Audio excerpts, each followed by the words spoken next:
IAS officer Rinku Singh রাহির জীবন কাহিনী শুনলে শ্রদ্ধায় মাথা নত হয়ে যায়।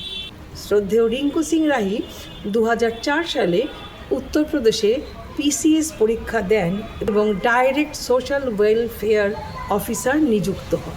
2008 সালে তিনি দেখতে পান পেনশন আর স্কলারশিপ নিয়ে প্রায় 100 কোটি টাকার স্ক্যাম চলছে।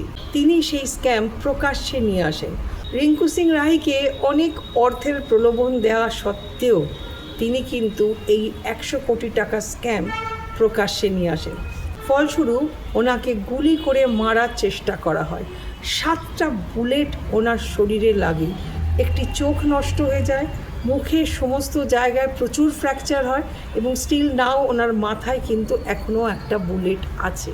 আপনারা দেখতেই পেলেন গুলিবিদ্ধ হওয়ার আগে এবং গুলিবিদ্ধ হওয়ার পরে রিঙ্কু সিংয়ের চেহারার কী অবস্থা। কিন্তু এত কষ্ট পেয়েও, এত যন্ত্রণা পেয়েও, এত প্রতিবন্ধকতা সত্ত্বেও তিনি কিন্তু পয়সার কাছে, অর্থের কাছে নিজেকে বিকিয়ে দেননি।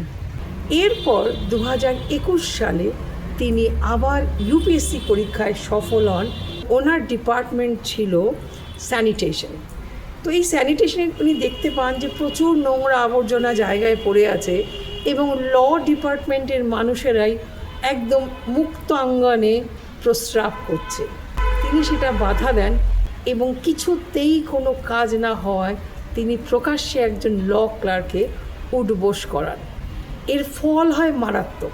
মানে রিঙ্কু সিং রাহিকে সর্বসমক্ষে উঠবোস করানো হয়, সেই ভিডিও ভাইরাল হয় এবং 36 ঘন্টার মধ্যে ওনার ট্রান্সফার হয়ে যায়। এমন এক জায়গায় ট্রান্সফার হয় যেখানে কোনো কাজ ছিল না। এই ঘটনাটি ঘটেছিল 2025 সালের জুলাই মাসে। এই 2026 সালের মার্চ মাসে রিঙ্কু সিং রাহি আইএএস পদ থেকে রিজাইন করেন। ভাবা যায় ভারতবর্ষের অন্যতম সর্বোচ্চ কঠিন পরীক্ষার জন্যে, যেখানে মানুষ দিন রাত তপস্যা করেও পায় না, তিনি তার তপস্যার পর চাকরি পেয়েও হেলায় সেই চাকরি ফেলে দিলেন। আমাদের এই সিস্টেমের কাছে হেরে গেলেন এক সৎ মানুষ।